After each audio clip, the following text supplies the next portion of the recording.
Welcome to Raging Bullets, a DC Comics fan podcast, episode 625.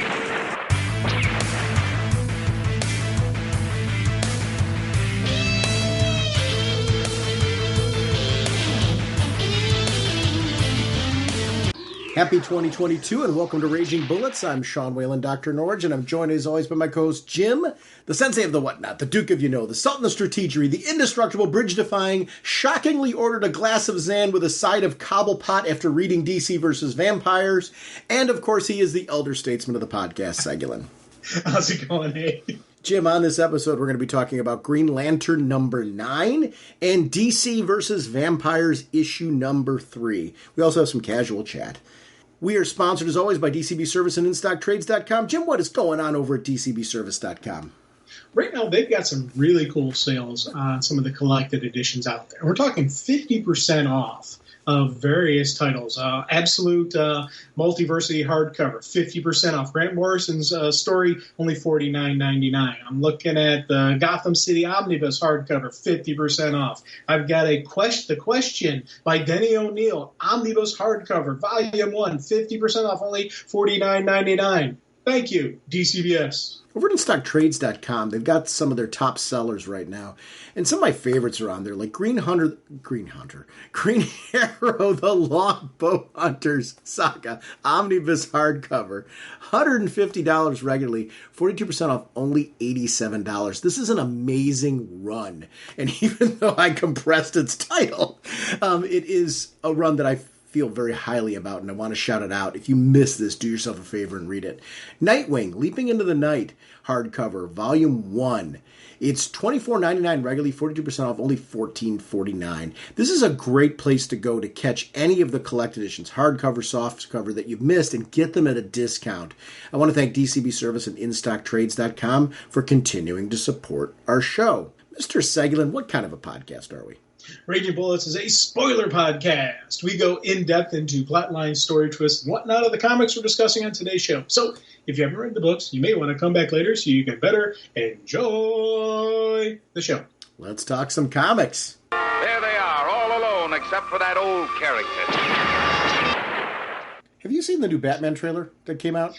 There was the Bat and the Cat one? Yeah. Yeah. Wasn't that really good? I mean, that looks good, man. I'll be honest, I never was like, because of the actor, this is going to be horrible. I never once was like that, because I think he's a pretty good actor. I've seen the Twilight movies, and not my cup of tea, but I still thought they were kind of neat, and there were some neat moments in it that I enjoyed. But the one thing, he is a solid actor, and Again, it's one of those things where you get a solid actor playing a comic book role where he's not treating it like a comic book movie, where it's like a second thought. He's treating it like a movie, and you can see that in the presentation and the story, the glimpses of the story we're getting. This isn't just a, air quotes, simple comic movie.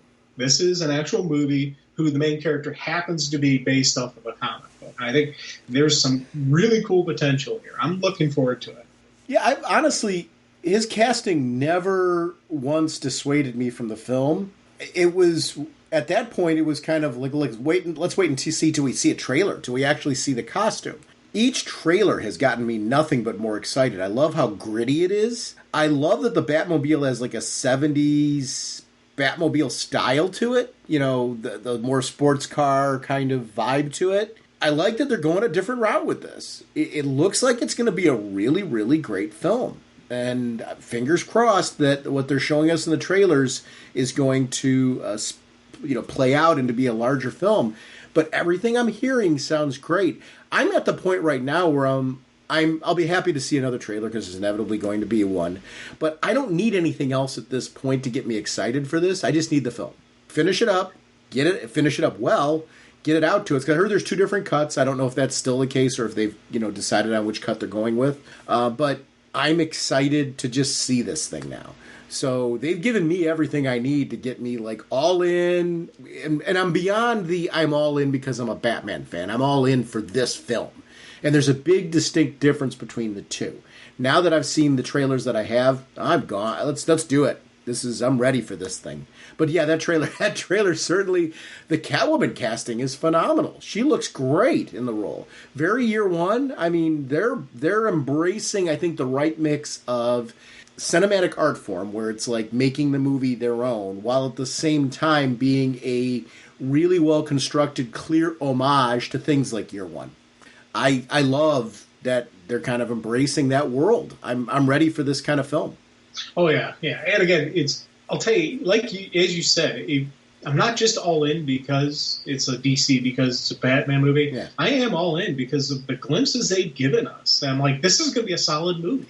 I'm looking forward to this movie, and I'm kind of at the point where I'm like, no more trailers, because I always hate when they give too much information in the trailers and they spoil cool scenes, and I don't want them to spoil any really cool scene in it. Okay, that's one thing that a lot of times all the movie companies do that kind of stuff. They spoil too much. They're like, because they're trying to get the hype, trying to get people to go see it. I'm like, you've already, mission accomplished. It's already got some good hype to it. It's already got people wanting to see it. I think now's the time to back off on that. Finish the movie, give us the movie, and let's rock it. And this is one of those where I'm going to see this in the movie. I'm going to brave the theater. Here's the thing. I think you're safe to say that for us. This is an interesting time for film. COVID, what we're seeing is this hit and miss kind of. We've seen like movies like The Eternals, which didn't do as well as they were hoping it was going to. Then you follow that up with like Spider-Man, for example, which I know is which is another Marvel film, but it's Sony's Marvel film instead, and that did gangbusters. And I'm missing a lot of films in there. Don't get me wrong on that, but then you have these films that like The Matrix that are released a hybrid in the theater and out. I actually saw it in the theater. I didn't realize it was going to be on HBO Max, and I'm glad I saw it in the theater. Just because certain films, I think it's better to experience them on the big screen. The Batman's one of those where I'm hoping the character and the hype will draw people to theaters, because we're in this weird time with this pandemic where now all of a sudden this variant is kicking up and people are getting sicker. But then, or I should say, a lot more people are getting this really quick, where we're seeing shutdowns of shows and things like that. New York in particular got hit with shows being shut down. I want film to do well. I want this film to do well, so I hope it's not doing this during some kind of surge and people can't go to the theater to see this. Because I loved the fact that, it's weird to say, I was at a Spider-Man movie and there was not an empty seat. It was just nice to see people coming back to the theater. I know, like right now, that's kind of a scary thing to say with the pandemic. People being intrigued about being back at film. I've been very worried about movie theaters. Same way I'm worried about comic shops, things like that. A lot of the things that require people to come out in order to really experience them. I'm glad to see that people are venturing out again for things like this.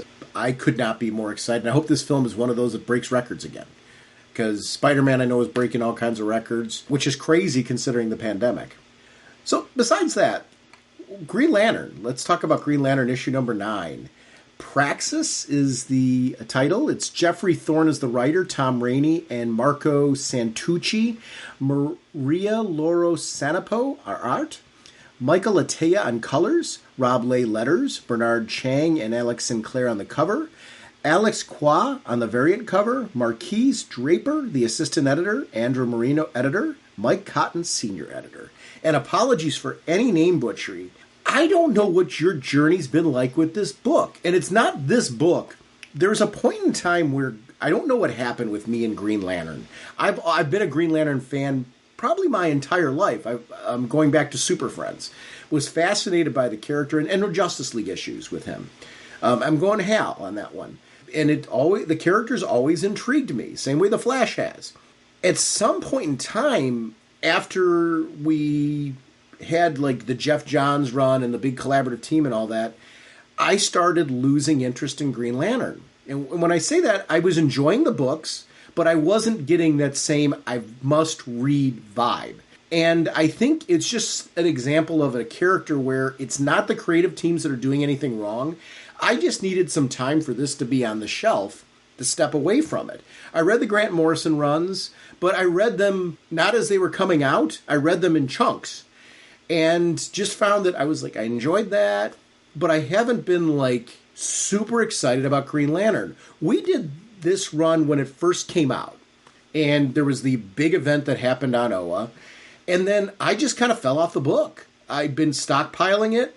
When you suggested this, I'm going to admit, I was like, all right, we'll talk Green Lantern because we haven't talked about it for a while, but that was really my vibe on it. I'm like, okay, we should because we haven't talked about the character a while. I was not super excited. I went back to the beginning of this. I read issues 1 through 9 and the annual, and I read the annual partway through when I recognized that, like, okay, it's a side story, and I can jump in at a certain point in time. And to be honest, I read the annual because I wanted to know that story. I don't know what happened. This book just all of a sudden clicked for me. It wasn't right away, though. I read like issue 1, 2, and 3, and then gradually started to get much more excited about the book. It started to build for me. This has been a slow build throughout this. But there was a point like in issue 4 and 5 where now all of a sudden I'm like, oh, wait, I'm getting what they're doing here? Doggone it, I'm really liking it. But it was that kind of journey, though, where in the beginning... And what I was planning for this episode was if I lost interest, I was going to then jump to issue 9 and just have an honest conversation about this because I figured that's interesting. Let's talk about my honest journey with this book.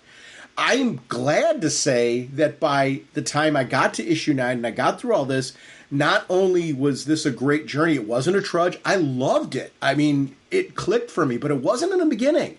It was, even with the big events that were happening, there was something that wasn't clicking for me, and it predates this title. I have not been excited about Green Lantern the same way that I was. I am now with issue 9. Like, issue 10, I cannot, like, please release more of this now. I wish it was bi-weekly because of the fact that I'm really digging the book. That's my experience, though, and I'm sorry for the long-winded kind of approach to it, but I thought it was intriguing because I walked into this not super excited to do this topic, and I am now. I'm really excited for this, and I'm glad. Jeffrey Thorne is doing a great job as a writer on this. He's won me back to Green Lantern. I really appreciate that because I love this world, and I feel like by issue 9, he understands the Green Lantern universe. Where are you at on this? Well, here's an interesting thing. One of the reasons I threw this out, because, you know, as you said, I threw it out, hey, why don't we talk Greens? One of the reasons was the Grant Morrison run. I read through it. Mm-hmm. I'll be honest with you, I had to work through it. I was not excited for it at all. Season mm-hmm. 1, Season 2, both of them. And I'll be honest, I don't even really, I'd have to reread it to remember what happened mm-hmm. in that run. You know, and again, I'm not knocking the story. He is an amazing writer. There was just something, it didn't click with me. Mm-hmm.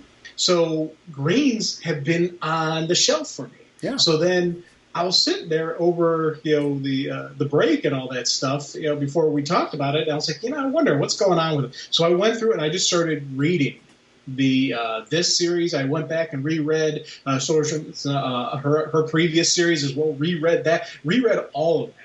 And I was like, oh my God, this is awesome.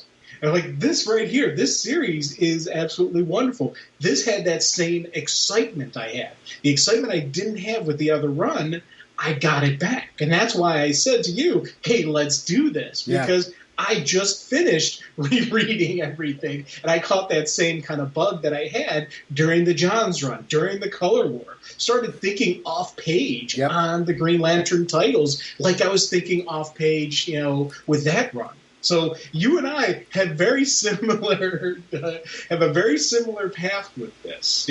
This current series is absolutely wonderful. And I'm not even just saying that because, my man John Stewart is one of the main Lanterns, and I do love the Teen Lantern.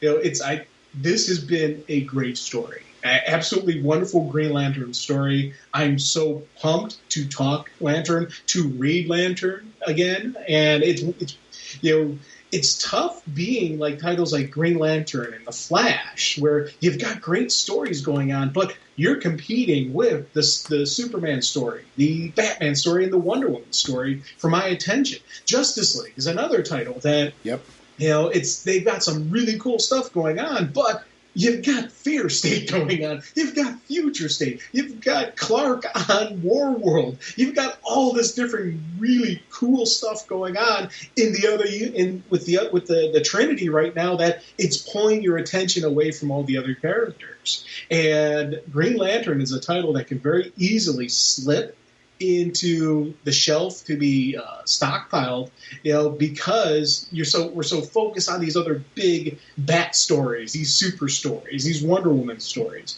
that it can go that way. But this is a title that is absolutely brilliant, man. I want to throw out Far Sector too. You don't need to read it to understand this at all. Far Sector was the first story with Joe. I really, really liked Far Sector. It's a great Green Lantern mystery story. And the best way to say it's a Green Lantern detective adventure mystery story. And really enjoyed it. It's consistently been phenomenal. And that was actually, if you were to say, what Green Lantern book did you like back in that time? It was that 12-issue Far Sector. That was really great. And I've consistently felt that. I'm with you on the Grant Morrison run. I didn't dislike it, but I wasn't. I normally, with Grant Morrison stuff, it's not uncommon for the work to be something where sometimes I have to wrap my head around what he's doing, and when it finally clicks, like, I'm all in. I enjoyed his Green Lantern. I didn't love it. I'm not like through the roof on it. Then I went into this series, I think kind of just in that place where something fell apart. And I think it predates Grant Morrison. I had started to lose interest in what was going on in Green Lantern. I think Grant inherited that in what he was doing. And it just continued being where I'm like, okay, I'm enjoying it. It wasn't something where I was like looking to drop it, but I think you said it best. It was something where stockpiling on the shelf. I'm glad I have it. I'll get to it when I get to it. This is no longer a stockpile book. Did you have the same experience I did with this title where it was like the first few issues, it was still wrapping your head around what they're doing here before you really were on board? Or was it like right out of the gate with this title for you? Because for me, it took me, admittedly, we did issue 9 on this episode. Because I had fallen off the wagon on it, I just started at 1 and read all the way through, figuring that I'd let that kind of guide what my experience was. And I did find myself having that where it was like the first few issues were me kind of getting a lay of the land. So I wasn't all in, but when it clicked, it clicked. And I don't regret, nor would I skip anything that I read before to get to that point, because I needed all of it. But once it finally clicked and hit that point, everything before was of value, and every issue afterwards was like a must read. The handling of John Stewart, I think, to your point on this one, is really something I'm digging, because that story's intriguing. Well, yeah, I'll tell you. And with me, what I did was I went back and I did. I started once again at issue 1 of this, and then it was one of those things where after having already read issue 1 once before, rereading it again, going through that, and it just went 1, 2, 3, 4, 5. Basically, I think all the way up through the current up to issue 9. I just sat down and I just read them through, and then did the annual and all that stuff. So it was one of those things where it just kept building on each other, and it was one of those things where by the time I got done reading, I had read everything, and I was like, this thing is awesome. And that's when I started, you're sitting down and just, as I said, if you get me thinking off page, you get me thinking, well, what about this? What about that? What about this? That's the kind of thing that really makes me enjoy a book even more. If the creation, I love reading the story that they give me, but if it gets me imagining, what about this? Well, what about that? And that's the kind of stuff that I was like, oh yeah, so there's like, with me in this one, it, again, as I said, I had that moment where I'm like, let me reread some Greens, and let me just sit down and read some of these titles. That was the moment where it finally, everything locked into place, everything got the groove going, and I was really excited for it. I was enjoying it before, but then I really became excited. It became, again, this is on the same level of my love when Johns was doing his stuff, when he was doing the Color War. All those really cool times to be a Green Lantern fan. I was going back to that. Politics in Green Lantern books has been really good. And I mean, back, and you're talking about the Johns run and all that, I love the politics of when that was going on in those color war runs and things like that. And this is embracing what's been introduced in the Superman books, the idea of the United Planets, and what does that mean for the Green Lanterns, and that becoming a political structure here. I really like that. I like that we have these Lanterns Lost, John Stewart's group that's out there, and we've got Joe trying to deal with the after effects of what has happened into Oa and trying to keep that going. And I think that duality of this book has been great. Hal really has been relegated to a guest star, and I'm not against that. I love Hal. I'm a big Hal guy. But I don't know that right now he needs to be at the forefront. Joe, as a figure, is somebody I'm really digging. I'm also loving our Teen Lantern. Quote unquote, not almost Teen Lantern. Yeah. Because isn't she 11? Isn't that right? I think so, or something. Yeah.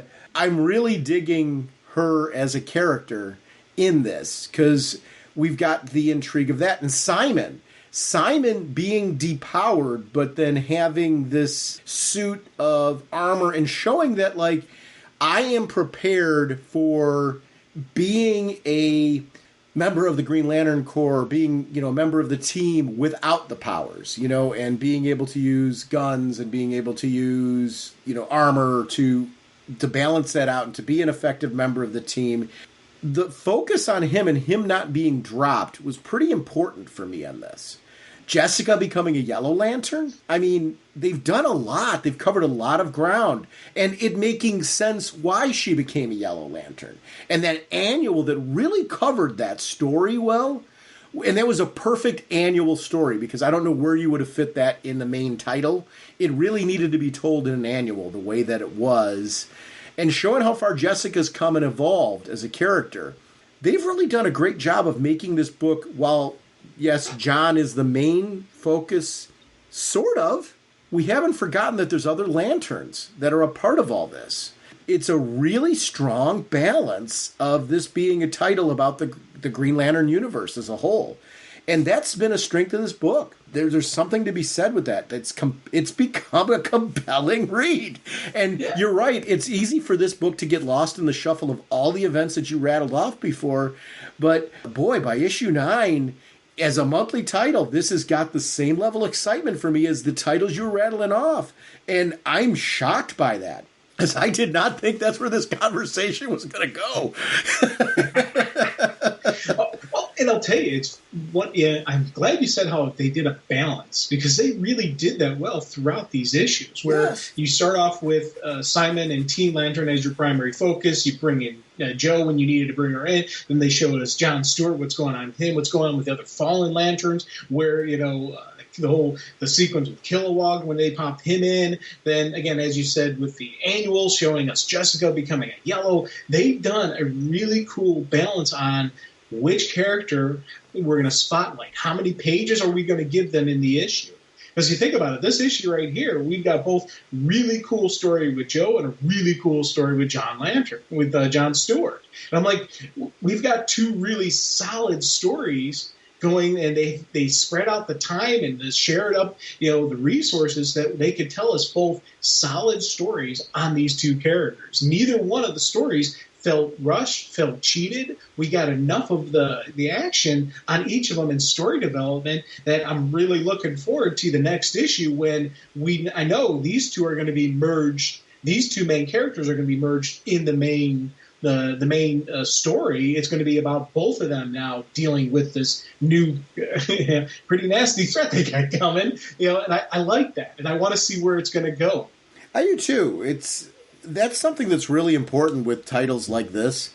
It's keeping you intrigued on where the characters are going to go, keeping you focused on characters that you know are eventually going to converge, the storylines that are going to eventually converge, being excited to go on that journey.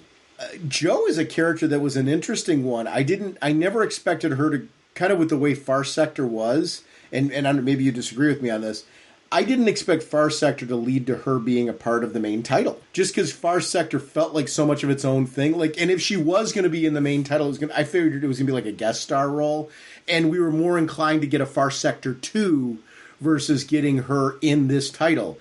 I'm glad that I was wrong, because wow, does she work really well in this, and comes in as a quote-unquote veteran of sorts because of the fact that she's been out there. She's been a Green Lantern. She's been doing the work. But yet she's not beholden to some of the tropes that have been normally seen on Oa. So she comes in and she takes charge and has some authority there in a unique way and approaches things with a different kind of logic. It adds something fresh to the Green Lantern world. And I feel that's what's really neat here is we've got all of the pieces, parts that we love about Green Lantern, right? The pieces that we've grown to enjoy about the core and what that means. But on top of that, we're learning new things about the Guardians and their past. And that there's rifts within the Guardians as far as philosophy. There's secrets within the Guardians about their history and their encounters with the gods, the new gods in particular that we've seen, in the very early stages of their formation. John Stewart and this idea of the ascension and what that means. Wow, they did something similar with Kyle Rayner years ago when he became the White Lantern, and the idea of John Stewart having an ascension. And I'm not saying this is the same thing. But I'm saying they're adding something else to the lore. This idea that there's something that's been suppressed in John Stewart, a hidden history that he has that he doesn't recognize that he has, that is being tapped into now. I love this approach because I want to know all those pieces. There's a lot going on. They give me little nuggets about this story, then they take me over to that story. And when there's something going on with this character, then they give me a little bit, and then they take me over to that character. And that's something that really draws me into a book. It's funny, the title's Green Lantern. It should easily be Green Lanterns. I know that we've had that book before. That's one of the things that I really enjoy about it is it's not just about John, even though John is a very important part of this. It's the characters that they're focusing on are really a nice batch of the Lanterns that are there. And dealing with the status quo changes for some of our favorite characters that are affected by the events that have happened here. Yeah, I keep calling it Greens, and I remember when you called me out, I'm like, Greens? Wait, there's only the one title. I'm like, yeah, but it's all of them, For me, the Green Lantern has always been about the Green Lantern Corps. Yeah. Even John Stewart's my favorite Lantern. Yeah, I like Hal, and I like Kyle, so I'm not knocking them, and even Guy Gardner, I'm digging when they do Guy well. But John Stewart's always been my guy. I just had I always liked him as the Green Lantern. I like seeing just his philosophy sometimes, where he's the architect, so he's got that brilliant mind, but he's also the warrior. He's a Marine. He's a sniper. And the sniper fits in with that architect mindset. Because snipers are different than your everyday infantry soldiers. It's different than just there's Marines, then there's Marine sniper. There's two different people. There are two different types of people who are a Marine sniper versus a person who's a Marine. It's and I liked how they always did that distinction in John. I always thought that was kind of cool. But the core always was my favorite part of this. Is always about the multiple lanterns and how they interact, how each one handles things differently. And again, they're doing something really cool with them, having them depowered, but they're like, hey, no, we're still Green Lanterns. This is still our job. We don't have a ring, but we're still going to, fight for the universe. We're still going to do what's right. We're not going to just, turn our back and say, oh, we don't have any powers now. Oh, well, send us home and we'll hang out. No. And it's, it's that, people call it the intergalactic police force. They call it the military or however comparison. I always say the Green Lantern Corps really does feel like a police force to me, because you have that same mindset you get some really good cops out there. You got some others, there's some bad cops, but you get some cops out there who truly do it for the protect and serve. They do it for the right reasons. They carry the badge, and they put their life in danger for the good, for society. That's how I always see the Corps as. I always see the Green Lantern Corps as those people who are like, hey, we got a job to do. Let's do it. I always tie it closely to the Texas Rangers, because the Texas Rangers always have a motto: one Ranger, one riot. It comes from an old story back when there was a riot going on in Texas. A lone ranger, a single ranger showed up to the riot. and they're like, "What are you doing? Where's the other Rangers?" Like, one Ranger, one riot, and that became kind of a motto that the Rangers always had. And I always kind of saw that in with the Green Lantern Corps because there's one lantern to each sector. So to me, seeing them, the Lanterns step up, even though they don't have the powers. That great scene when they wanted to go into the armory. The stuff you talked about, Simon, when he armored up, for the rescue mission, to save Teen Lantern. All those different cool moments. I'm like, yes, this is what I want to see. Yeah, it's one of the things that I really, really enjoyed about all of this was I'm a Hal Jordan guy. That's been my guy. But similar to The Flash, what ends up happening is it's up to the writer to then make you a John Stewart guy, to make you a Joe guy. And that's the catch of this book. It's not just John for me. I'm Joe. Joe's my girl. Yeah. Teen Lantern, Simon. I mean, these are characters who are becoming more and more interesting to me in this story. But John clearly seems to be the central figure of this whole thing. And I'm with you right now. Boy, is John fun to read about. Lonar being introduced as this wandering new god. Lonar's story is incredibly compelling to me because I did not know from Lonar before. If I did, it's one of those things where I've read, if I have read Lonar was one of those characters that was like this new god that I might have just known as a background character. I don't know what his history is other than this. I really enjoy him in this, though, and how he took us through that journey. Did you like that story, that New God story, where they had the background with John? Oh, God, yeah. I'll tell you, again, this was a neat thing, because me and New Gods, I really don't know them at all. So for me, whether he was around before or not, I don't know. I don't care. I love the story. That was really cool, because I've always thought the little blue guys I never trusted them. I always there's... I want to say, absolute power, power corrupts, absolute power corrupts absolutely. So these guys, these little blue dudes, and females as well, I never trust them. I never have. And it's the whole, emotionless and this and that, but then you would see flares of emotion. So there's wait, you're saying you don't have emotions, but right there, I just saw it. What's going on here? And the cool Green Lantern stories always had that little duality and that little nature where you could sit there and think, in a heartbeat, they could do a heel turn very easily. And we're kind of seeing that they've been bad guys the whole time. Well, kind of. Two of them.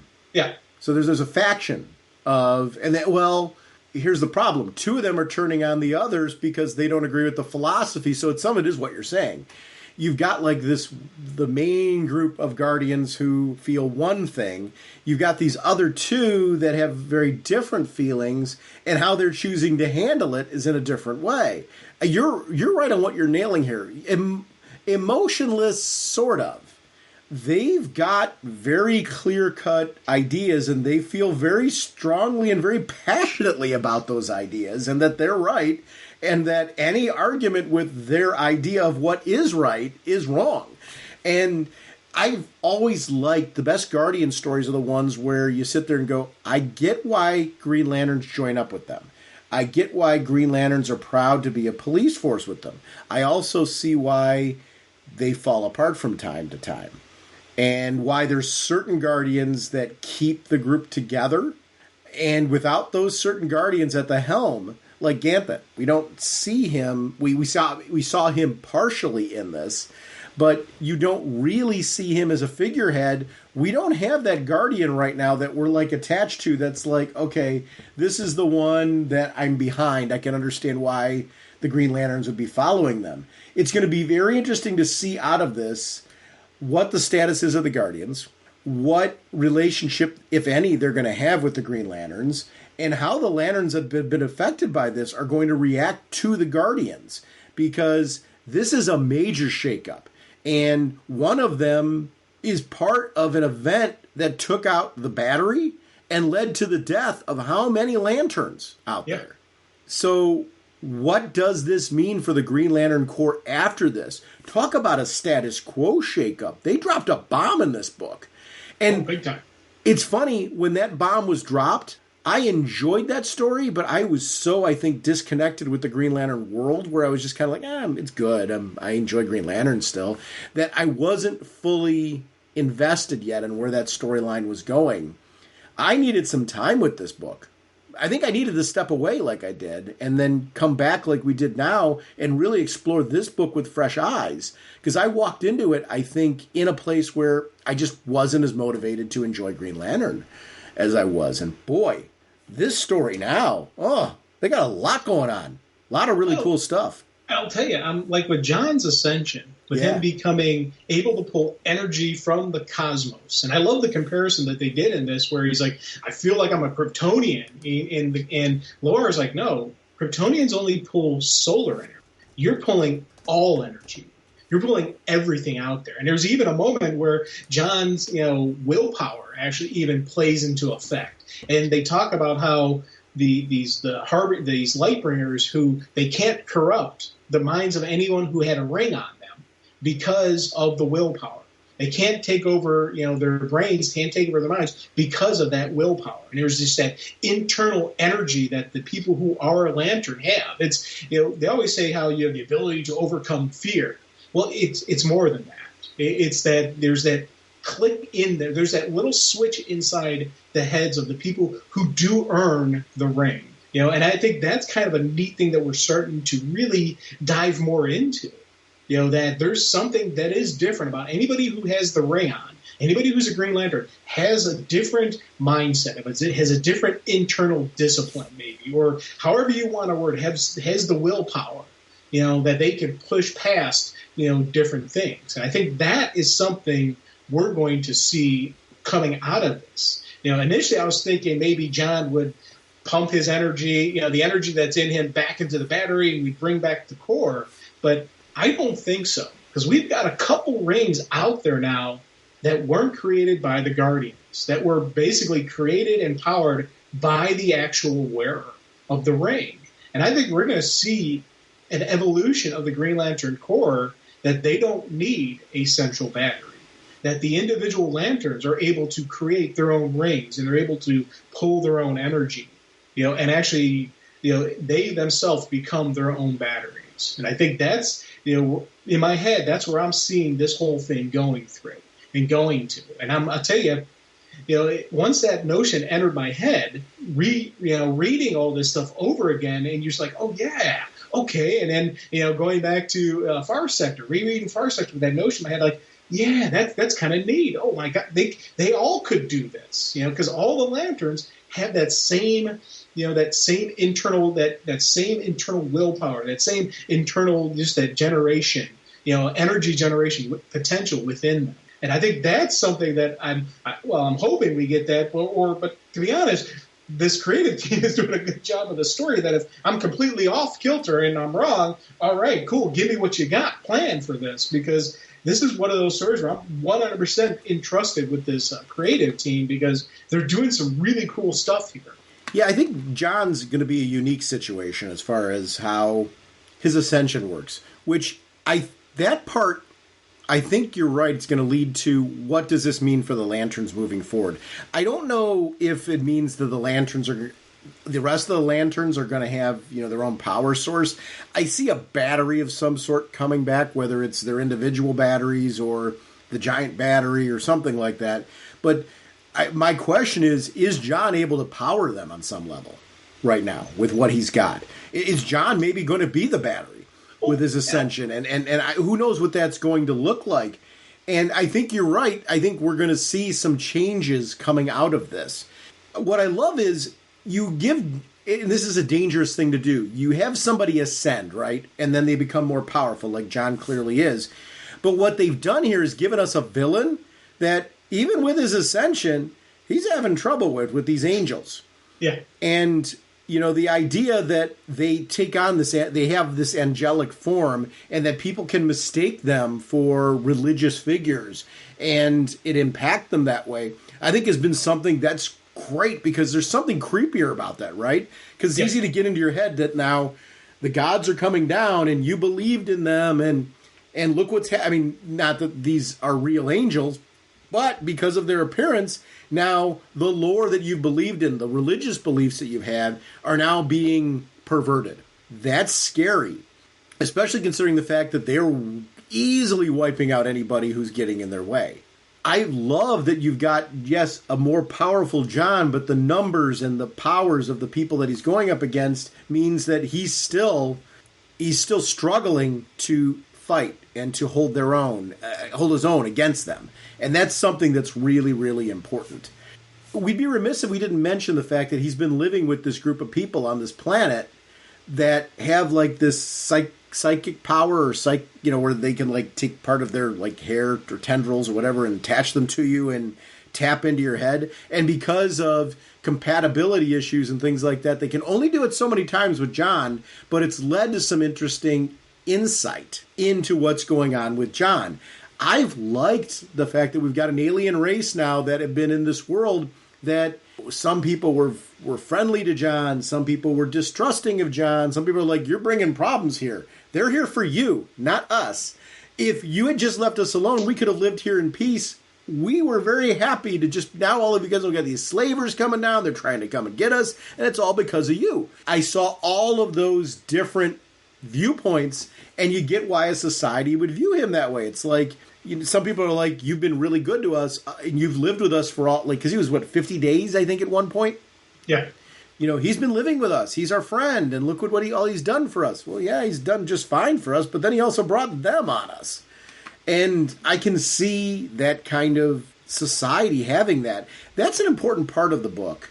And it's true of my favorite Green Lantern titles. It's when you introduce alien races, you introduce concepts, and you expand that and give them some chance to breathe. They did that through multiple issues. Now, when you see those characters, they mean something to me. Yeah. And that's important. Well, and I agree completely. And one of the things I loved about that was, because I like survival stories.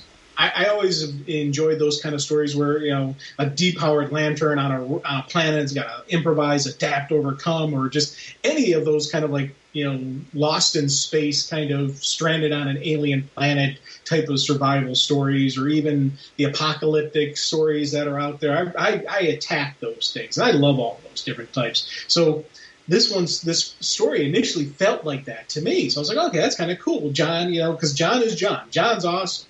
He's going to make it, and he's going to improvise, adapt, and overcome. That's what he does. And I was excited for that. But then they added that whole other twist with the mental stuff. And that started unlocking memories and started unlocking things and making things available. And I'll tell you, when I first saw that, when they had that first moment, when he had the flashback to Parallax, where the Guardians initially started to do the ascent, but John wasn't ready for it, so they blocked it.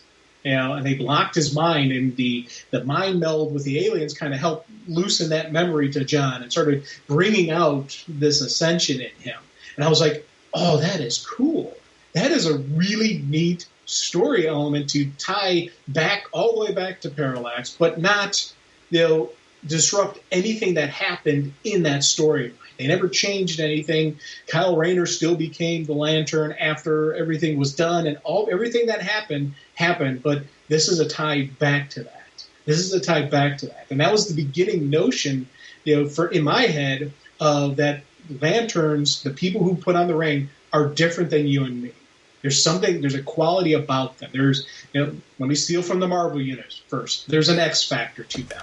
That's something a little bit different than everybody else, why they have the ring. Yeah. And I like that notion. I like that. And that's where it got me thinking about all these other spins and this and that, twists that the possible Green universe could possibly go down. I've got like multiple layers of where the story could go. And as I said earlier, once I start thinking it could be this, maybe it could be that, maybe it could be this, that really adds to the excitement of the story. Especially, I love this battle that, we do this great battle we get between John, and I love how he initially is calling the guy the Lightbringer. You're the Lightbringer. He's like, oh no, I'm not the Lightbringer. I'm his Harbinger. So this isn't the main big bad. This new god isn't the main big bad. And I loved how they did that. This whole time, I'm thinking this new god is our main big bad that John's going to have to fight. Oh no, there's someone else that you're going to have to deal with. I thought that was absolutely brilliant.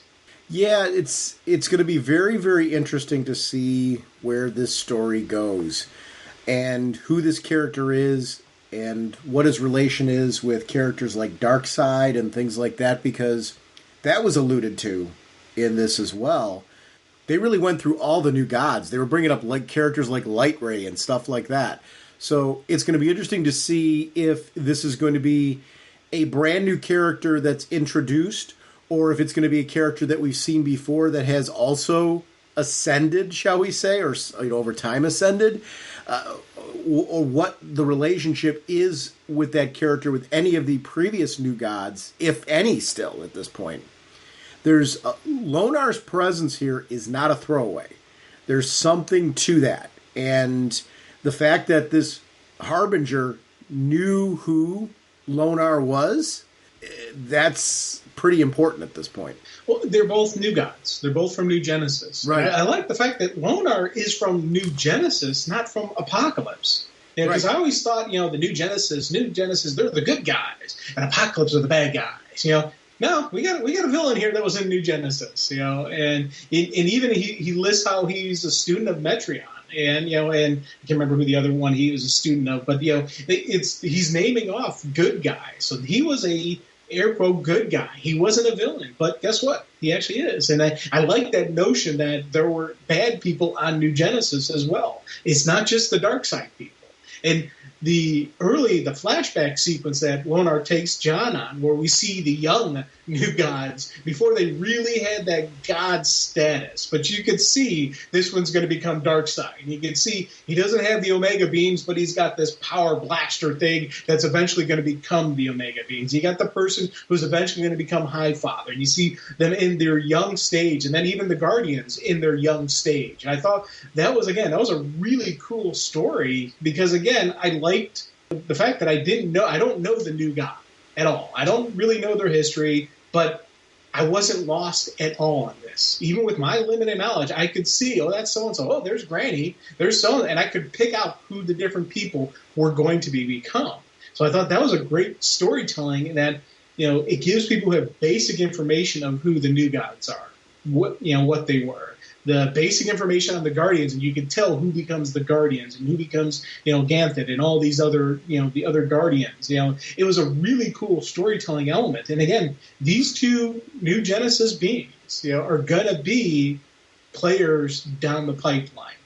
And I don't know where they're going with this. I don't know whether this is going to be a complete bring back of the new gods, more, another ascension of the new gods. Maybe it's a change, of the Green Lanterns, change of the Guardians, change of who knows what. I don't know.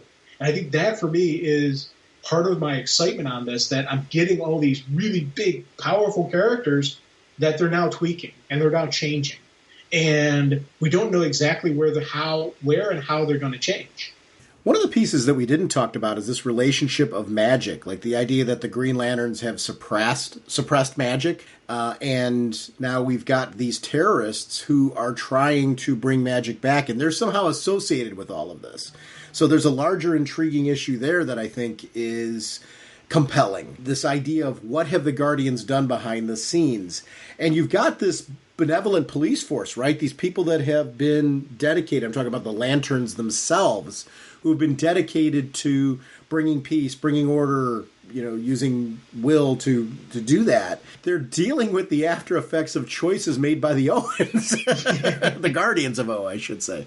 It's an interesting sort of piece that's going on here as we see this particular battle between multiple factions that are coming at them. I'm finding this really, really interesting. Oh, God, yeah. And I love when Joe goes into the Science Cell.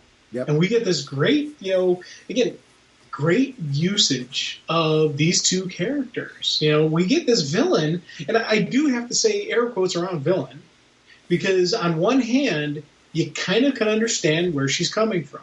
I disagree with what she's doing, so I'm not going to say she's a hero, but you kind of understand where they're coming from.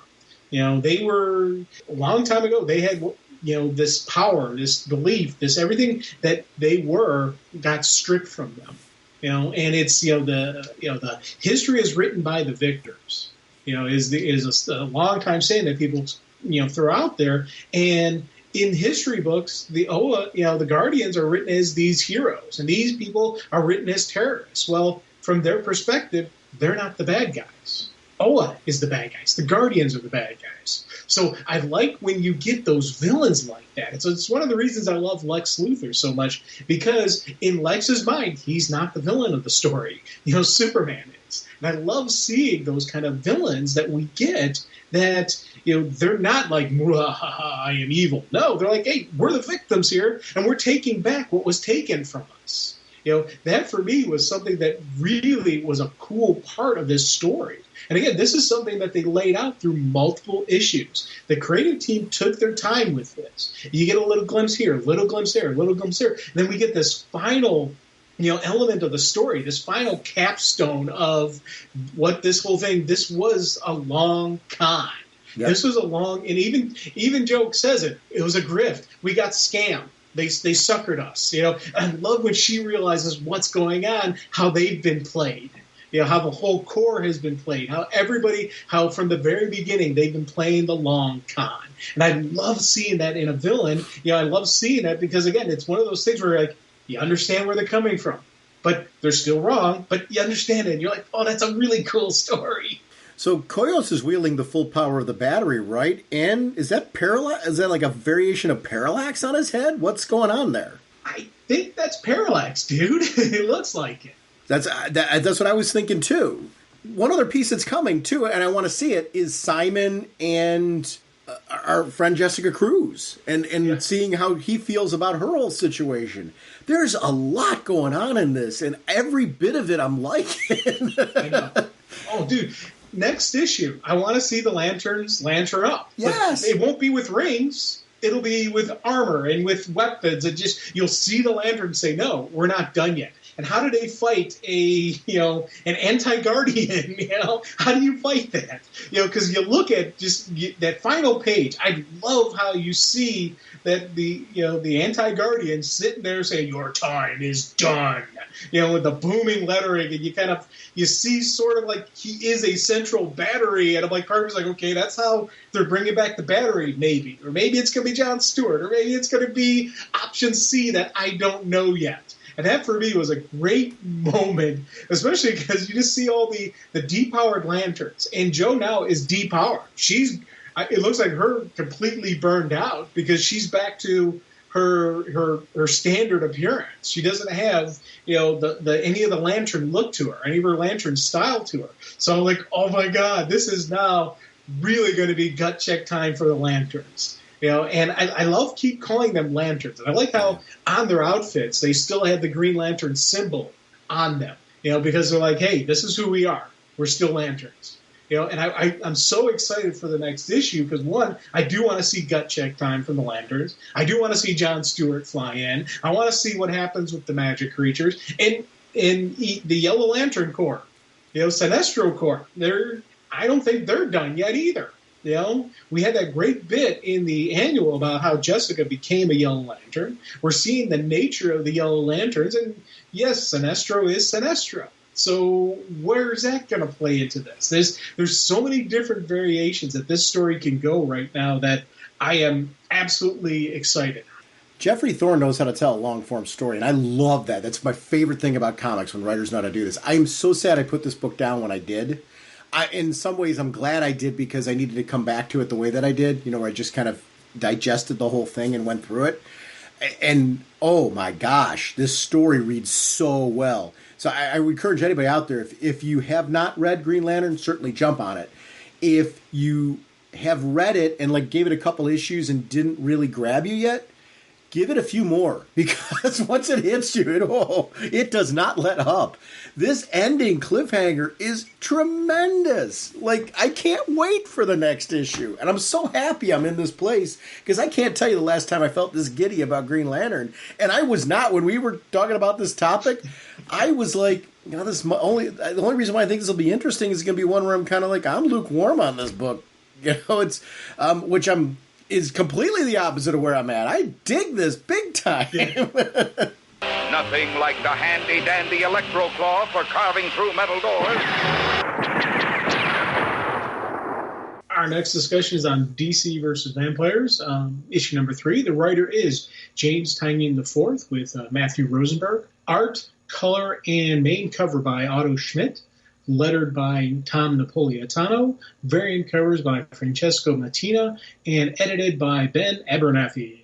Dude, I love me some vampires. And the thing I'm really digging about this is it's really different than the zombie stuff. I mean, and I'm loving the zombie stuff too and things like that, but we've been getting a lot of it.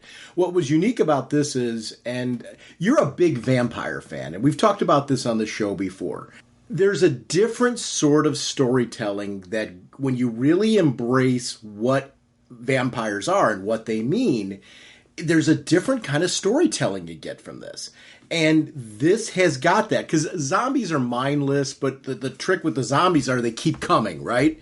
And they're these mindless, it's almost like beasts when they're done well, where it's you think you killed them and they get back up and they keep coming, and if they bite you, you become one. And but then you lose all sense of who you are.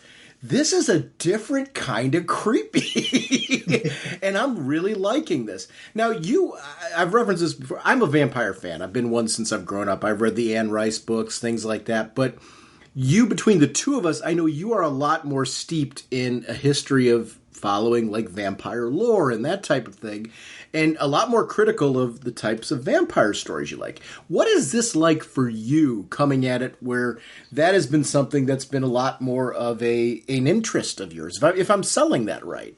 Oh, hold on, definitely. I've always been a fan in the vampire genre, and I've read countless I honestly cannot count the number of books in the vampire genre, and it's comics, it's movies, it's regular books, short stories, you name it. I've read the style, and I've seen all the different types. With the vampire books and vampire lore, it kind of falls usually into one of two broad categories. One, you've got where they become instantly evil once they turn, and two, it doesn't make them evil, but they look at life differently. You think about it. When you're initially first turned, you're like, yeah, I'm still me. I'm not going to change. But after 100 years, you don't look at people the same. Right. How do we look at a steak? We don't think, oh, that poor cow. No, we think that's a tasty steak. I just need to slaughter and eat it. And that's the kind of one mindset. You also have these neat things where I call them like the X-Men kind of the X-Men vampires, and that it's really just they get a superpower.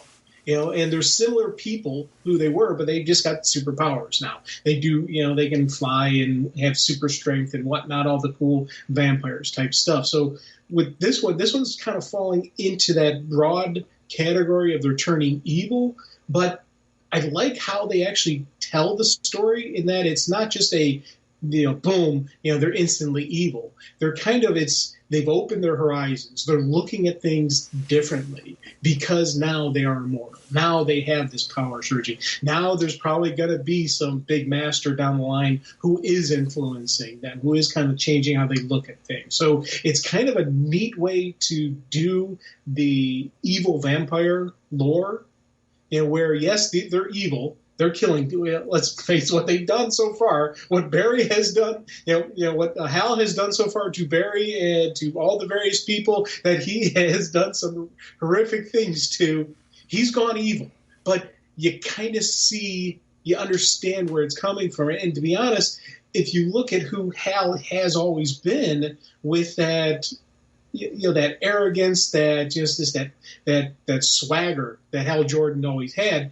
It's kind of fitting that he would kind of cross over the line.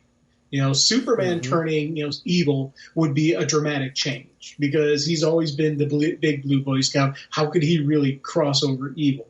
Hal, you can kind of see it. Like last issue when everyone was surprised that Damien wasn't a vampire. Damien of the Bat family, you're like, okay, yeah, I could see him being an evil vampire. It's, kind of that little subtle change. And that's one of the things I really dig about this, on top of a great story being told. It's funny. I'm nodding as you're saying this. It's almost echoes of Parallax. I don't want to say, because it's not exactly what happened to him with Parallax. It was a different sort of thing.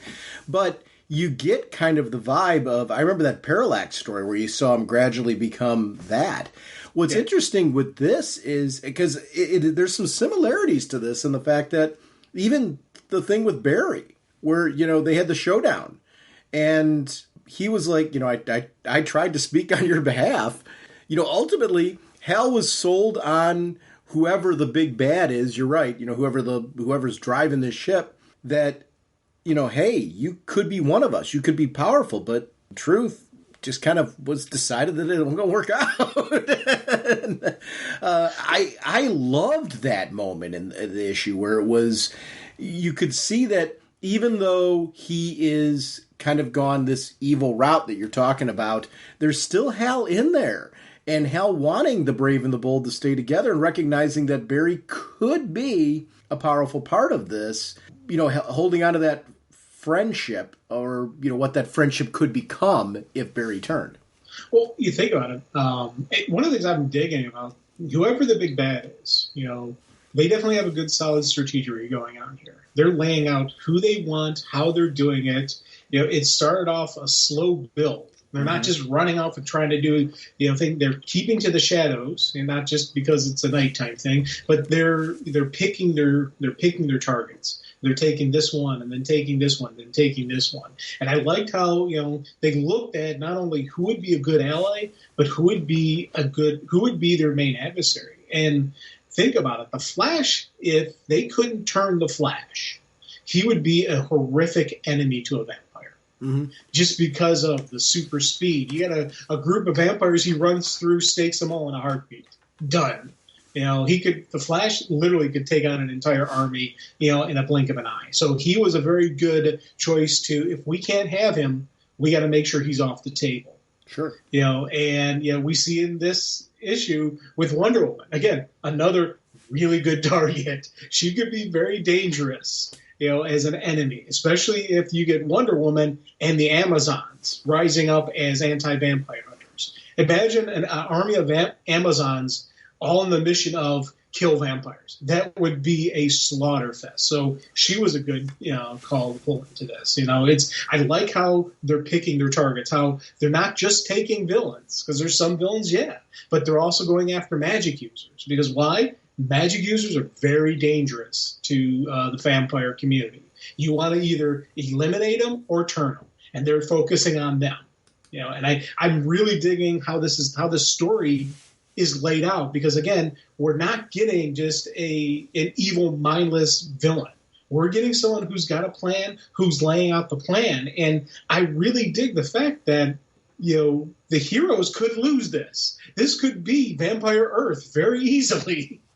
What's interesting in this story is, first of all, I love this as 12 issues because it's one of those stories that clearly needs to build. We've got a creative team who is one that is known to generate really big stories and the excitement around it.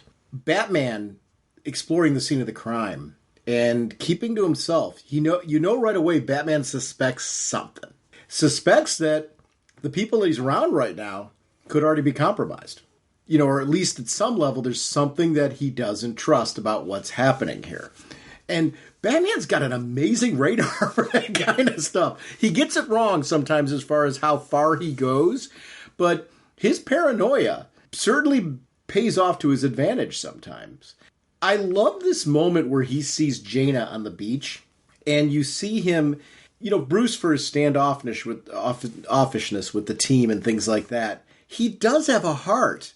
And there's a compassion to him. And when you see those moments, he's not very good at addressing it. But I liked that we got to see him be the one who was noticing her over at the beach. And there was something there. There's the natural detective curiosity as far as what clues can he find from Jaina and things like that. Sure. But there's an emotional component to it, which I thought was really cool. Well, he already suspects Hal. Even right now, he's suspecting Hal. Because look at how they're all acting. Hal's the only one who's not affected by his best friend being dead. Right. Hal Jordan should be affected by this. But he's not, because it's now evil Hal and vampire Hal. So I like the fact I know 100% Bruce already suspects, Hal Jordan already. And that's even the point where he's like, Batman, you can, I know what to do. And he's just cuts him off right there, because you look at it, the way Hal is playing this, Hal Jordan normally isn't this kind of leadership type of role. He wouldn't be saying, hey, we got to do this, we got to do that. He's doing a classic misdirection there, getting everybody thinking about anything but him. And Bruce recognizes it. I think this whole, one, I agree with you about Zana, but he's already in the suspicions, and I like that. And again, it's Bruce is Bruce. He's already thinking who in the league is compromised. Right. And it's funny. I agree with everything you're saying. It's funny to talk about Hal and say, well, this leadership role is not normal for him. It is in the Green Lantern Corps, but in the Justice League, not so much. Right. So you're right. He's almost like Green Lantern Corps Hal at the moment, and that's kind of tipping his hat. Well, later, Diana catches him on it, that he's speaking in past tense, and that he was accepting of it too soon. Yeah. That's when she notices and she realizes it. So, he is completely not acting like he should be acting. So Bruce being Bruce, he would pick it up immediately. How cool is the Batgirl sequence? Yes. You see that fight there? Even though I got a little bit in my mouth. I 100% think she's turned. Yeah. I think because last issue they tested all the Bat family and they were good to go. Mm-hmm. I think right there that turned her. I think she's been infected. Is that something they don't have to? They can have their own DC vampire rules in this. I've got to admit, I've watched a lot of vampire movies. I've read a lot of vampire books, but certainly I'm not as well read as you are. Is that something that's a thing? Would that turn? Oh, really? 100%. Yeah. Any like vampire blood, mm-hmm. if you taste it, touch it, get it in your open wounds, it can spread in you. There have been multiple, there was like legends of, where it's a scratch even, kind of the same kind of rules you've seen with zombie stuff. I've seen it in the vampire lore as well. Okay. It's like there's an active enzyme inside the vampire saliva, and that's what turns. And it's like it's an infection, and so I've seen stuff like that where, that's happened before, where that kind of, that little spitting out it has done it, and things like that, or vampire blood or anything like that. And even when she swings over, mm-hmm. That look on her face, I was like, wait, is that a vampire look? Oh, kind of like how her smile is, mm-hmm. It's so I 100% think Barbara has now been infected, which I think means Dick Grayson is possibly going to get infected, or we're going to have the horrific scene of seeing him have to stake her. I really hope we don't get that. I would rather have them turn evil and be just this really cool evil tag team, these two together in an evil format. I think that would be awesome. But I don't know. I think we're going to get maybe a heartbroken moment where, Grayson stakes her. Yeah, it's interesting. I saw that sequence and I figured that wasn't a throwaway. I didn't know though, how serious that could be. Would it mean that she could partially get infected, or is it? It's going to be very interesting. And again, it all depends on this lore, because again, I've read some legends where they've done it where you've got to actually drain the body of blood and then put in the vampire blood. I've seen others where it's multiple infections. There was one where 3 bites, you had to be bitten 3 times. I've seen 3 bites multiple times. Where you have to have 3 separate bites before you actually turn. It's any possible variations on it, and there's who knows, if I'm completely off, we're going to find out what this lore is like. Yeah, and I actually like figuring out the rules along the way, so I'm okay with that. It's funny with James Tynion, and I know I'm probably butchering his last name, with him leaving DC. I hope this doesn't mean the end of, I hope that we get more of this. And I know it's a weird thing to say 3 issues in. I love the fact that when DC's gone this route and we've gotten these stories, that there's sequels and it starts to build. It's kind of like Injustice, right? Where these stories and this kind of divergent continuity lends itself to more and more storytelling that could come out of it. I mean, I don't know how this one's going to end. I could see this being something that could become a franchise. I guess I am talking in movie terms with that, but I like stories like this. I think it's something that's fun to explore, and this has freshened up the whole zombies thing, which I say that in a way that makes it sound like I don't like those stories or I don't want more of those too. I do. I'm loving the exploration of that. We've had some great stories told at DC involving zombies, but this is something fresh. Oh, definitely. And again, this is a different Earth. We 100% could see visits from other Earths. This could be an ongoing series. Well, not even an ongoing series, just a series of DC Vampires Part 2, DC Vampires Part 3. In my head, I see this is the vampires winning. I don't see the heroes winning. I see in the end, this is the vampire Earth. And then there will be a resistance fighters who will fight back. And that's how I kind of see it. But again, again, who knows? I could be way off. It's and then I think I've always said if they get me thinking off page, the writer and creative team had done their job. If I'm excited after an issue I can't wait for the next one, they've done their job. But two, if they get me thinking off page, and I'm already thinking off page about different storylines going on with, Dick Grayson and Barbara Gordon, 100% thinking about Jaina here. There's so many different things that they could go the route with her, and they're doing a beautiful job with this. This sewer scene with her and Bruce and everything. It just, again, you said it before. He is, kind of standoffish. He is a little bit close, but he is a caring person. He is a good guy. He is one of those who reaches out and he recognizes pain and suffering in young people, and he helps them through that because he, as a child, had that experience. Yeah. Well, exactly. I'm sorry. I was saying and loss too, because I mean that's really a piece, and you went there, with what he lost as a child. It's really interesting. You know what I want next? DC versus Frankenstein. Oh yeah. Wait. Yeah. What body parts don't you want? Batman wakes up. He's the head of Batman, the arm of Metamorpho, the leg of Plastic Man, the tail of Gleek.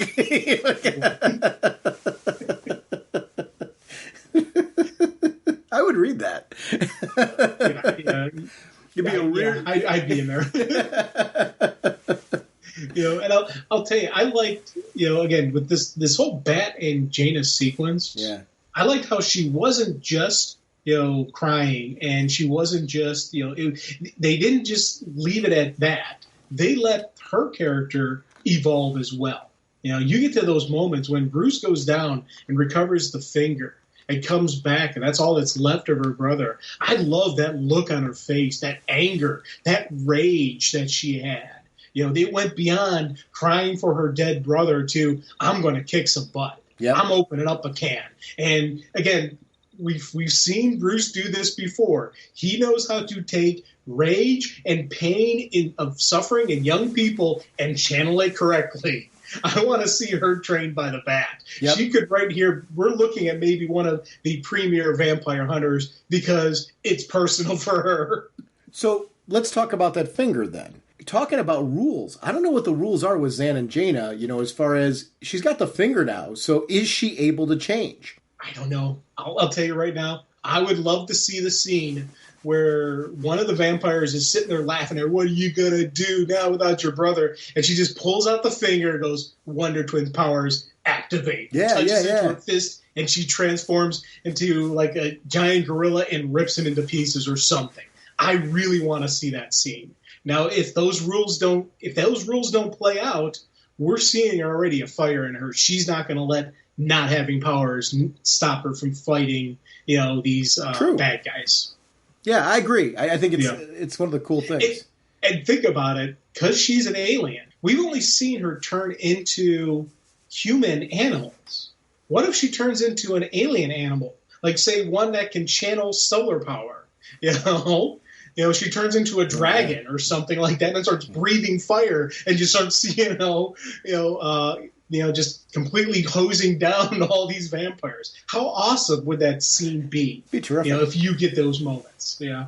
And these are the stuff that are flying through my head as I'm going through this stuff. And as I said, I'm thinking off page with this story. I'm like, this is kind of neat, man. I love the art styling of this too. It's a different sort of art styling. I just the edges and the tones and just the layouts of this book are really, really strong for a vampire. And I think the color choices are great. For the reveal of Zatanna, yeah. I mean, right from the opening panel where you see Zatanna's eyes, yep. Oh, something's up. And I mean, they never, they're all in on Zatanna as a vampire before even really the full reveal, because the way she's carrying herself and all of that with Cobblepot, you just know he's not surviving this. He's going to be a Lunchable. And I thought it was such a great sequence that how they view somebody like Cobblepot and how that ends up going. It's viewed as junk food. Dude, that was absolutely brilliant. I love that. Mm-hmm. And again, I like seeing how, as I said before, they are picking their targets. Now, Cobblepot actually could give them somewhat of an advantage, because he's actually pretty, the Penguin is pretty neat with his resources and all that stuff, but they already have the resources. They don't really need it. This was a great sequence, one, because this really showed Zatanna as evil, how evil, truly evil she had crossed over. I thought that was just a great moment, because that's another thing where you think about it. Angel had a line where these vampire wannabes, and they're like, yeah, they're going to turn us, and they just look at him and go, I don't see you lasting 5 minutes, much less 100 years. And they went through and just slaughtered all these people. It was just a great sequence. I was like, this is awesome. This is a great villain, Same kind of deal right here. She's like, we don't need to turn you. I'm just hungry. My favorite sequence in this is obviously the Wonder Woman Hal sequence. Yeah. Just how the whole thing goes down. Because we already know at this point, what Hal's deal is. The way the lasso of truth thing played out, I thought was brilliant. What great writing. Because you could have had Hal sneak up on her and do that kind of move. Instead, it's a completely psychological moment where he's in the lasso and he's like, oh, we'll with the truth, all right? I mean, and totally owns the truth and uses the truth against her, his truth. And hers in many ways, because there's the romanticism of vampires, right? And it's the fact that they're able to tap into some form of inner part of yourself that you don't even know is there. And I loved how that played out. It was really, really cool. Well, and the whole, just, again, as you said, I loved how the lasso, he's like, I don't have to lie. This is wonderful. This is the greatest thing. And then they use the hypnosis. Because, again, the vampires have the different power sets. And he's using the hypnosis to get Diana completely dropped down her guard. And so he can go in for the bite. And he can go in for the turn. And I'll tell you, Wonder Woman is a heck of an ally in the vampire community. Because she would have been a horrible enemy. But as I said before, she's got the Amazons. She could go back to Themyscira and start turning Amazons. And now you have this army of highly trained, efficient, warriors who 100% will follow Diana. Who 100%, and those who don't, you take out the ones who won't turn. So I'm really looking forward to seeing what happens to the Amazons. Because I can't think that she would just leave them alone. She wouldn't go and turn some of them. She wouldn't add to their ranks, because the Amazons would make for great allies on this. I think that is something kind of neat. Well, it's going to be interesting to see how far this goes, because it's going to a lot of places 3 issues in, right? Yeah. The Green Arrow Batman family relationship is an interesting one on this one, because Dinah is obviously doing the right thing, trying to find more people that they can team up with, recognizing their strength in numbers. But you have to be very, very careful figuring out who is a vampire, who is not, who can you trust. And Ollie makes this really, really interesting point of, if there's somebody who can avoid my way of detection, it's going to be Batman. Batman would be smart enough to be able to fool us on this. So I can't afford that risk. And it's interesting to see Ollie being so conservative, but yet he's right. Well, and again, it shows that Ollie isn't just some firehead, hothead. He is actually a thinker. He knows what he's an experienced hero. He would think, you've got to think more than just right in front of you. You got to think the long con. You got to think the wide gambit. And I like seeing that in him because, again, Ali is another one of those really good killers of vampires. You think about it. Wooden stakes are what? Arrows. So yeah, he's a master of arrows. So right there, Roy and Dinah, they're three great anti-vampire, forces. And then the Bat family add to it again. That's another really good anti-vampire force. If these two can get together, if these two do trust each other and can work together, 100%, we can see it. And again, it's funny because, as we said, we don't really know all the legends. We know sunlight. We know wooden stakes are killing them. We've seen that stuff. But again, with the sunlight stuff, can you do a sunscreen? There's been multiple stories where you put a thick enough layer, a different type of sunscreen on, and you can actually go out into the sun. You use like an insulation on the cape and cowl, where most of Batman's body is covered, so maybe he can't. We've seen Hal use his ring to filter out the radiation, because that's all really that kills him is the concentration radiation from the sun that does it. So if you can filter out the UV radiation, then guess what? You can walk around in the sunlight. So it's, you look at just how Damian is dressed with the hood. He could throw up his hood. Maybe that'll shade him enough. Who knows what kind of stuff. So this is definitely a really cool sequence. One, great combat. I really love how they draw it. But I also do like the fact that this wasn't about, beating each other up. She needed to get the intel. She got the intel. She's moving on. I've been a big fan of the way that Dinah's been kind of getting a new lease on life again in the DC Comics. Because you and I were big fans of when she led the Justice League, and we got to see, all the stuff that she'd done in Birds of Prey and everything like that. She is a really strong, powerful character. And I love that we're seeing her take on a stronger role in the DC Universe again. And boy, the use of her in this is absolutely perfect. Because you see why she and Ollie are so good together, because she really does round him off. I mean, she's somebody who brings a lot to the table and makes him more. And he makes her more in some ways. It's like they're really an interesting balance for each other. Oh, big time. Big time. And again, one of the things I really like about this series is everybody seems very true to who they are. Yep. Again, we got a great writer in, so I'm not really surprised by that. But none of the characters their personality is throwing me off or anything like that.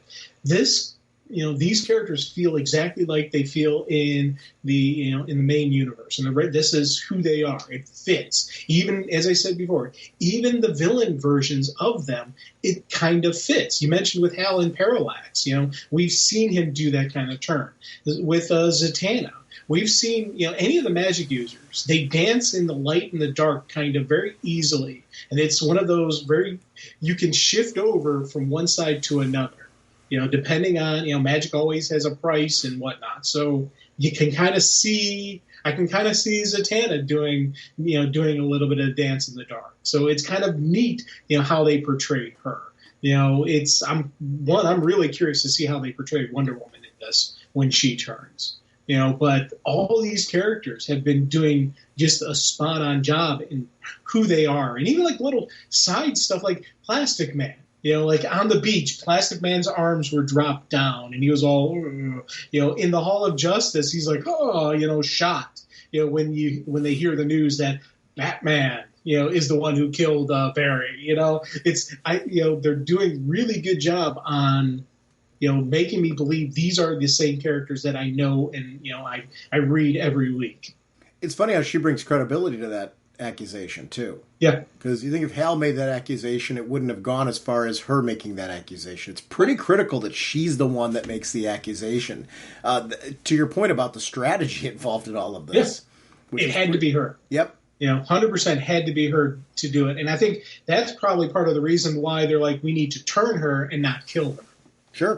They need her on there. Now, the one thing I do wonder is Superman. Now, we know he's affected by magic. We also know he's a giant walking solar battery cell. Right. What happens when you insert the vampire, whatever it is that causes the vampirism, into a walking, living solar cell? Will it go boom? Will it burn out the vampire stuff? Will he? I don't know. And that's the big thing I'm really wondering about Superman.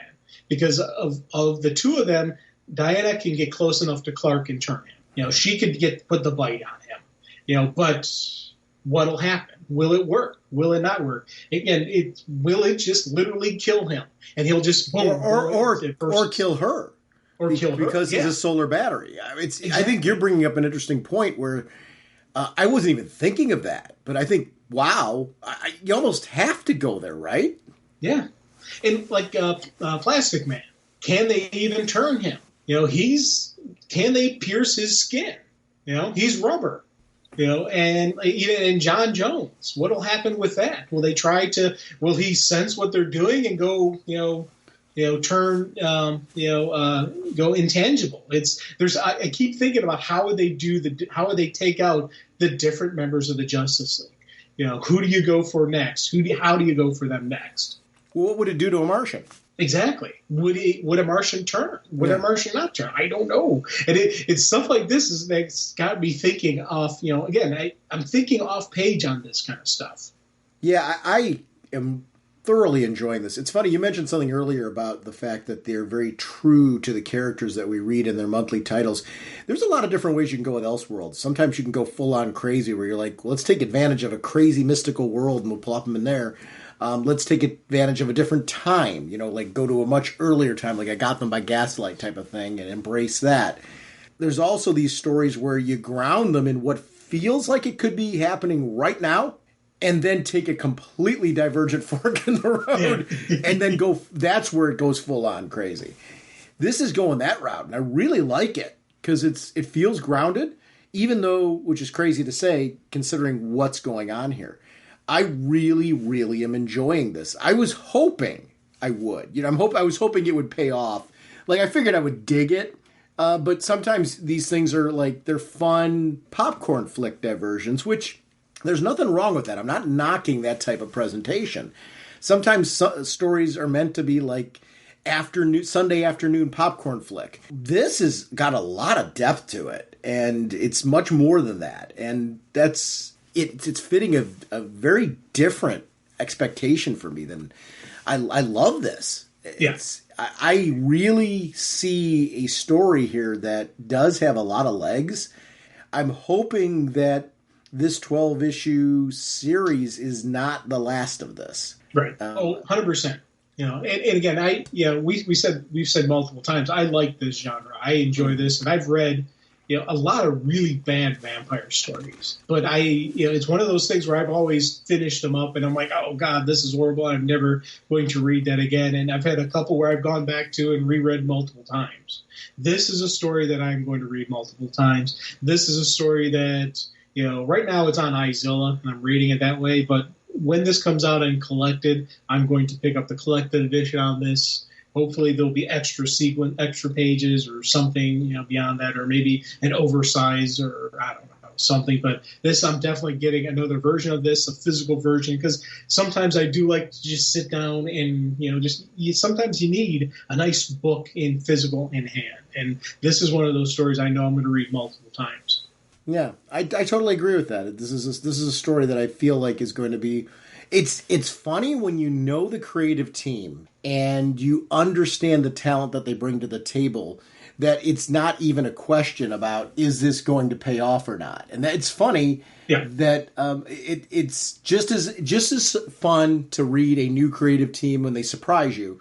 But when you've got that creative team that you just know, oh, they're going to hit a home run with this. And they are. We're 3 issues in, and every issue is just continuing to be much more excited. I really, really dig this, and I'm thrilled we got a chance to talk about this one. It's been a fun episode. Yeah. Come on, Skreel. Let's pay these Plutonian beam makers a visit. I would like to remind everyone about our show voicemail line. It's 1-440-388 4434 or Dr. Norge on Skype. We love having you part of our show. RagingBullets@gmail.com is our email address. If you prefer to contact us that way. You can find any information about us on social media in the About Us section of our show website. Our website is, of course, RagingBullets.com. RagingBullets.com feeds into Twitter and our Facebook fan page. We are proud to be part of an amazing Facebook group community, and I want to thank Jeremy and all the crew over there for keeping it going. It's always fun to go over there and see posts that people are posting of things that they're finding that are interesting going on in the world of comics, media, pop culture, film. Please post your blogs, your podcasts. We love when people share and shout out things that they're doing, because a lot of times it's how I find out what everyone's up to out there that are friends of ours. So please use that as a resource as well. We are sponsored, as always, by DCB Service and InStockTrades.com. Jim, what is going on over at DCBService.com? We've got a couple really good deals on collected editions. The Question by Denny O'Neil, Omnibus Hardcover, Volume 1, 50% off, only $49.99. We have the Absolute Multiversity Hardcover, Grant Morrison's story, 50% off, only $49.99. Thank you, DCBS. Over at InStockTrades.com. Once again, I want to shout out the Green Arrow Longbow Hunters Saga Omnibus Hardcover. Easy for me to say. $150 regularly, 42% off, only $87. An amazing series that I give the highest possible recommendation to. Nightwing, Leaping into the Light, Hardcover, Volume 1. $24.99 regularly, 42% off, only $14.49. That is the current title. So if you haven't been reading that, this is a great way to catch up on it in the amazing hardcover volume. Our next episode, Jim and I are going to be back, and we're going to be talking some Batman. Actually, DC Universe in general with the Dark Knights of Steel. And then we're going to be talking about Batman 1 Dark Knight. We will see you next week. Bye. All right, you guys. Are you ready to sing your song? I'd say we are. Yeah, let's sing it now. Okay, this should be fun. Now get ready for your cue. Okay, Sean? Okay. Okay, Jim? Jim? Jim! Okay. Raging Bullets time is here. We talk about what we hold dear. Comic books and TV shows. Superheroes and their clothes. Justice League and so much more. I just love Green Lantern Corps. We talk about the books we've read with spoilers straight ahead.